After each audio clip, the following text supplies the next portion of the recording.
Hope you all are fine and doing good. चलिए आज हम लोग क्लास 11 फिजिक्स की थर्मल फिजिक्स यूनिट से टेम्परेचर और थर्मल एक्सपेंशन चैप्टर के शॉर्ट नोट्स बनाते हैं और बिल्कुल नीट के पर्सपेक्टिव से उसके शॉर्ट नोट्स बनाते हैं कि जब हम नीट के लिए पेपर देने जाएं तो हम चैप्टर दो तीन मिनट में रिवाइज कर पाएं। तो पिछली बार की तरह जैसे कि थर्मोडायनेमिक्स था वैसे ही इसके भी हम लोग जो नोट्स होंगे वो सिर्फ 4 से 5 पन्नों के बनाएंगे ताकि हम लोग जल्दी जल्दी रिवाइज कर पाएं, क्योंकि रिवीजन जो है बहुत इंपॉर्टेंट होता है एग्जाम से पहले। अगर रिवीजन नहीं है तो हमने जितना पढ़ा वो सब बेकार भी जा सकता है। रिवीजन तो बहुत ज़रूरी है। चलिए, तो इसमें पहला टॉपिक क्या है? टेम्परेचर, डिग्री ऑफ हॉटनेस और कोल्डनेस। तो टेम्परेचर हमें क्या बताता है? कोई भी बॉडी कितनी ज़्यादा गर्म है या कितनी ज़्यादा ठंडी है वो हमें कैसे पता चलेगा? उसका टेम्परेचर नाप है। किसी का टेम्परेचर, किसी को बुखार होता है तो उसका टेम्परेचर 100 पार पहुंच जाता है, तो हम कहते हैं कि भाई इसे बुखार हो गया। तो टेम्परेचर हमें ये बताता है कोई भी बॉडी कितनी ज़्यादा ठंडी या कितनी ज़्यादा गर्म है। केटीओजी के हिसाब से टेम्परेचर क्या है? एक मैक्रोस्कोपिक क्वांटिटी है। It represent mean kinetic energy of molecules of gas. तो जैसे जैसे टेम्परेचर बढ़ेगा वैसे वैसे mean kinetic energy of gas molecules बढ़ेगी। ठीक है। इसके बाद है थर्मल इक्विलिब्रियम। कोई भी दो बॉडीज थर्मल इक्विलिब्रियम में कब होंगी? जब उनके बीच में हीट का इक्विलिब्रियम आ गया होगा। हीट का इक्विलिब्रियम मतलब जितनी हीट लॉस हो रही होगी उतनी ही हीट गेन हो रही होगी। ठीक है। तो नेट हीट ट्रांसफर देखें तो नेट हीट कोई भी ट्रांसफर नहीं होगी। दो बॉडीज हैं ए और बी, आपस में कनेक्टेड है। इसमें से कुछ हीट इसके अंदर जा रही है, लेकिन जितनी हीट इसके अंदर जा रही है उतनी ही हीट वापस इसके अंदर आ भी जा रही है। लेकिन अगर हम देखें नेट हीट ट्रांसफर कुछ है तो नेट हीट ट्रांसफर नहीं है, नो नेट हीट ट्रांसफर। और टेम्परेचर दोनों का इक्वल है तो दोनों थर्मल इक्विलिब्रियम में है। इसके बाद आता है जीरोथ लॉ। जीरोथ लॉ क्या होता है? अगर हमारे पास तीन बॉडीज हैं, ये बीच वाली बॉडी इस वाली बॉडी से और इस वाली बॉडी से थर्मल इक्विलिब्रियम में है, तो जो साइड वाली दो बॉडीज हैं जो आपस में इंटरकनेक्टेड नहीं है लेकिन कनेक्टेड है एक और दूसरी बॉडी के जरिए, ये दोनों इक्विलिब्रियम में होंगी, या हम कह सकते हैं तीनों ही इक्विलिब्रियम में होंगे, थर्मल इक्विलिब्रियम में। ठीक है। आगे thermometric property, property of a material which depends linearly on temperature.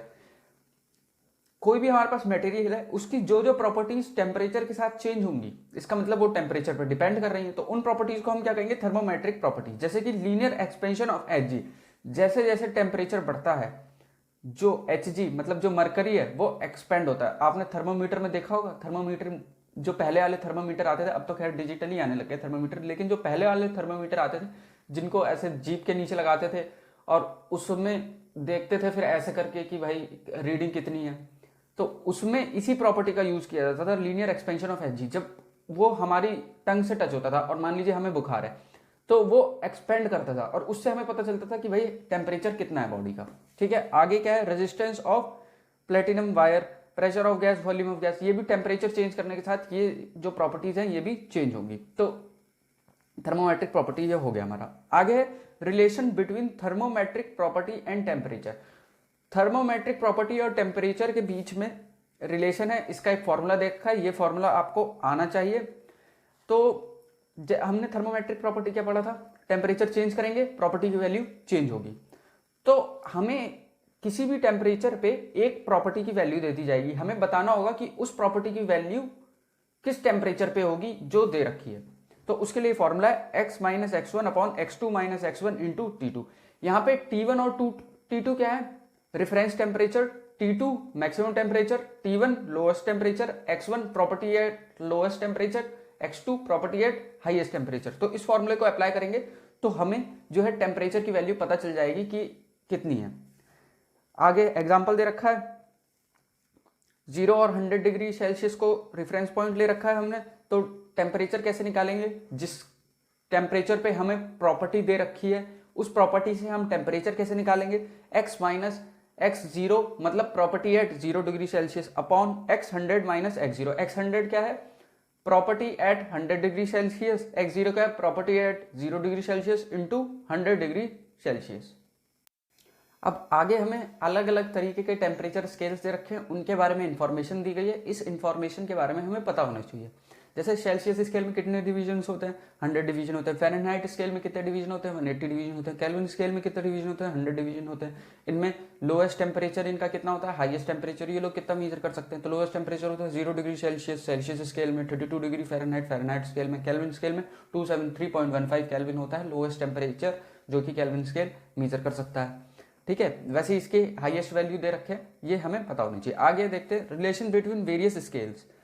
तो रिलेशन बिटवीन वेरियस स्केल्स में फॉर्मूला क्या है, T minus T1 upon T2 minus T1। T1 क्या है, लोएस्ट टेम्परेचर, T2 क्या है, हाईएस्ट टेम्परेचर, T कोई भी टेम्परेचर जो हमें दे रखा है। तो ये हर स्केल के लिए इसकी वैल्यू कॉन्स्टेंट होती है। फॉर एग्जाम्पल अगर हमें कोई भी वैल्यू सेल्सियस में दे रखी है और हमें उसे फ़ारेनहाइट में कन्वर्ट करना है, तो उसको कैसे करेंगे, देखिए आगे लिखा हुआ है C माइनस 0, 0 क्यों लिखा है, क्योंकि ये लोएस्ट टेम्परेचर है, अपॉन 100 माइनस 0 क्योंकि highest minus lowest, is equals to Fahrenheit में जो टेम्परेचर है माइनस फ़ारेनहाइट में लोएस्ट कितना है 32 अपॉन 212 माइनस 32।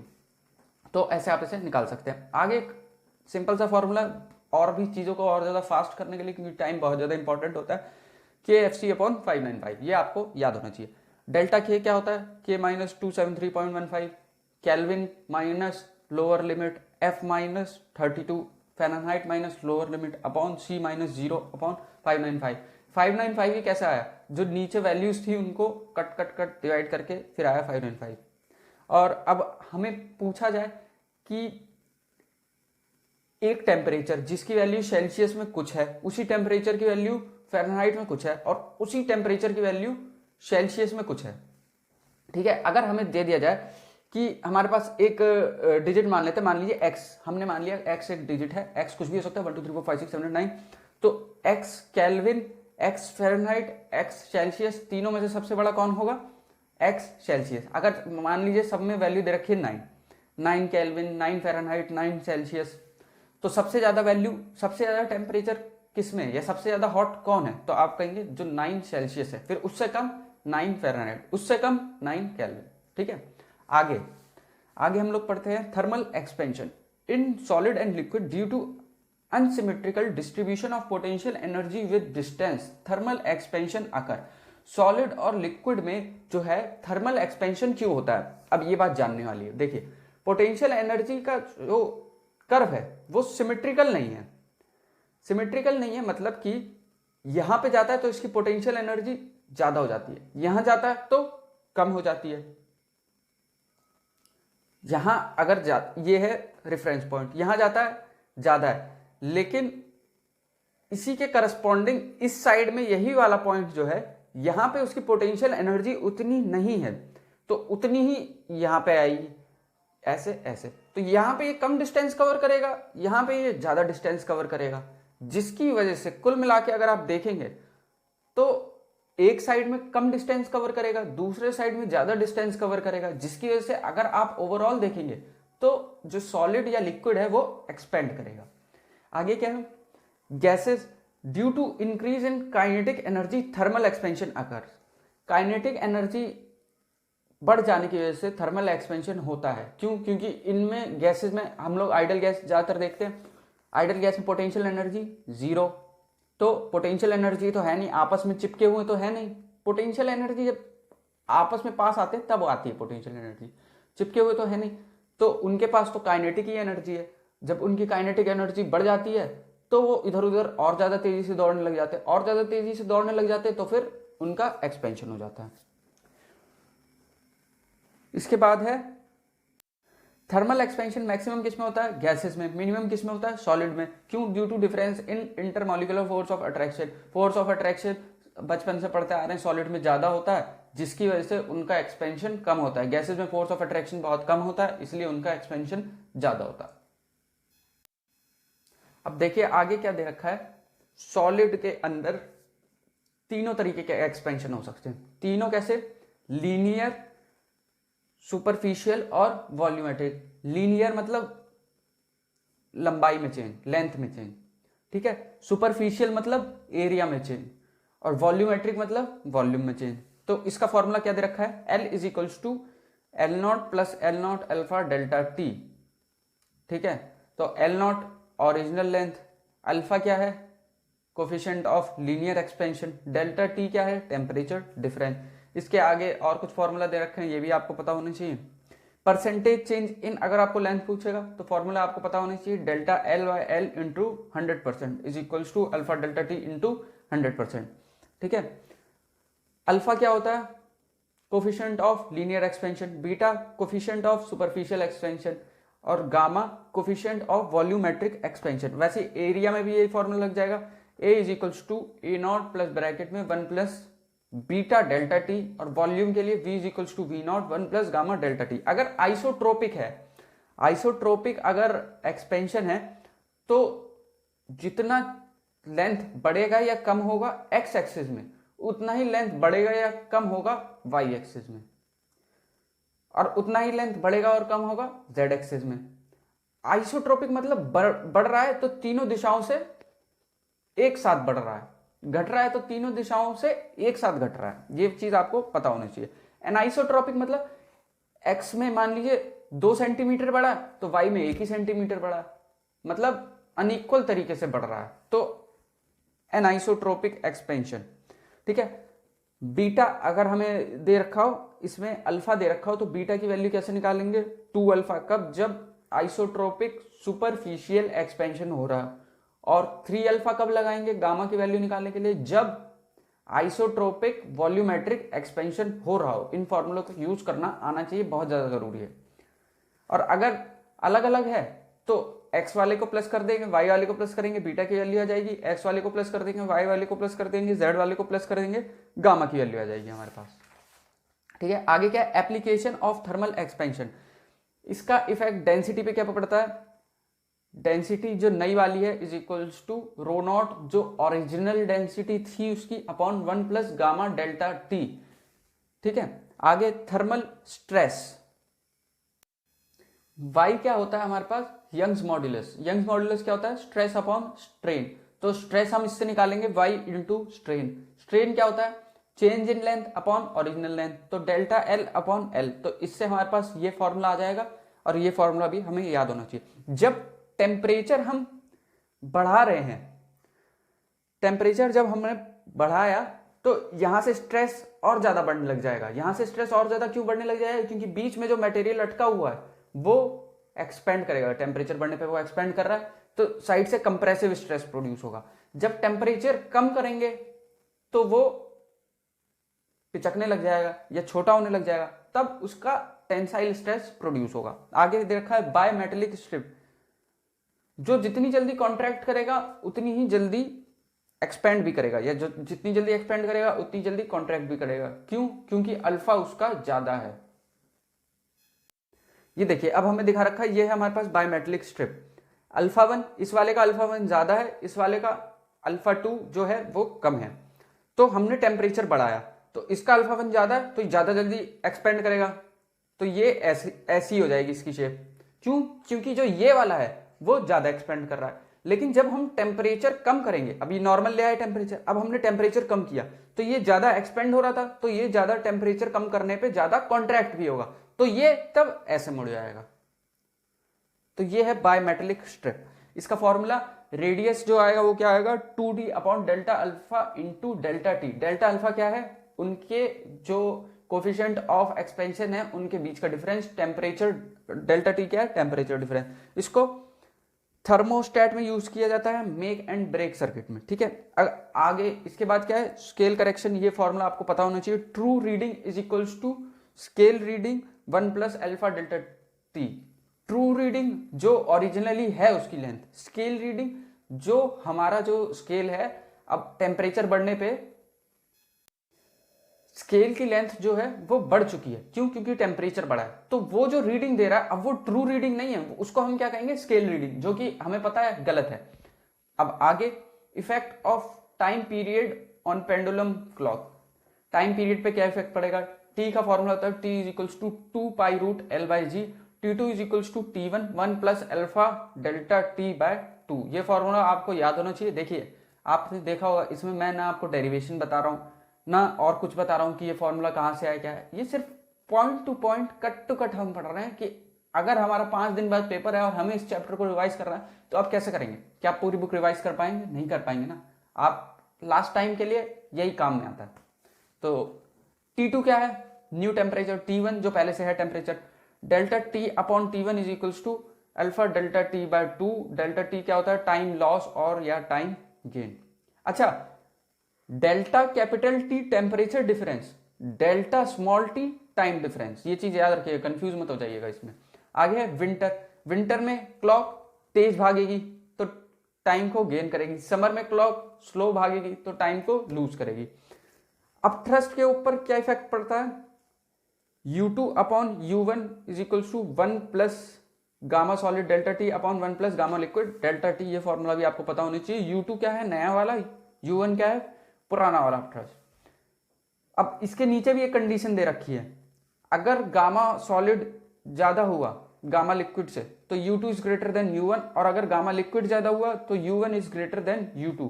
अब थ्रस्ट कम होगा, अब थ्रस्ट ये वजन पड़ रहा है, अब थ्रस्ट इस पे कम हुआ तो फिर क्या हो जाए, इसका एपरेंट वेट जो है बढ़ जाएगा।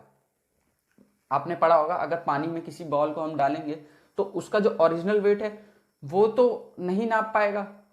क्यों नहीं नाप पाएगा, क्यों नहीं नाप पाएंगे हम लोग उसका ओरिजिनल वेट, क्यों, क्योंकि उस पर कुछ अपथ्रस्ट लगेगा, बोयेंट फोर्स लगेगा, है ना। तो अगर अपथ्रस्ट कम होगा तो उसका जो एपरेंट वेट है बढ़ेगा, अगर इस बोयेंट फोर्स या अपथ्रस्ट जो फोर्स है ये कम होगा तो उसका जो एपरेंट वेट है वो बढ़ जाएगा। आगे क्या है, रॉड को अगर हम सीरीज में लगा देंगे तो डायरेक्ट फॉर्मूला है इसकी, चाहे तो आप डेरिवेशन भी देख सकते हैं लेकिन उसका कोई फायदा नहीं होगा नीट के लिए, ठीक है। रॉड का सीधा formula alpha equivalent L1 plus L2 is equals to alpha 1 L1 plus alpha 2 L2। Rod अगर पैरेलल में लगी है और हमें कंडीशन दे रखी है कि उनका जो डिफरेंस इन लेंथ है वो इंडिपेंडेंट ऑफ टेम्परेचर है, कि मतलब टेम्परेचर पे डिपेंड नहीं कर रहा, उनकी जो लेंथ का डिफरेंस है वो कांस्टेंट बना हुआ है।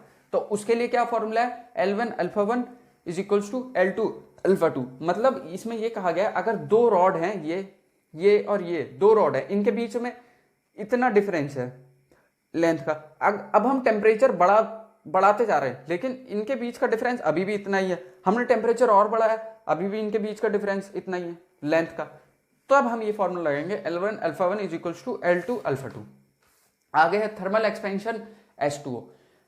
पानी कैसे एक्सपेंड करता है, 0 से अगर 4 डिग्री सेल्सियस पे हम जाएंगे तो पानी कॉन्ट्रैक्ट करेगा, ये होता है इसका एनामोलस बिहेवियर, और 4 डिग्री से ऊपर जाएंगे तो फिर ये एक्सपेंड करेगा। वैसे ही मान लीजिए 100 डिग्री से हम 4 डिग्री तक आ रहे हैं तो ये कॉन्ट्रैक्ट करेगा, लेकिन 4 डिग्री से जब हम वापस 0 डिग्री सेल्सियस तक आएंगे तो ये एक्सपेंड करेगा। पानी की डेंसिटी जो होती है वो मैक्सिमम कौन से टेम्परेचर पे होती है, तो आप आंसर देंगे 4 डिग्री सेल्सियस पे मैक्सिमम डेंसिटी होती है पानी की।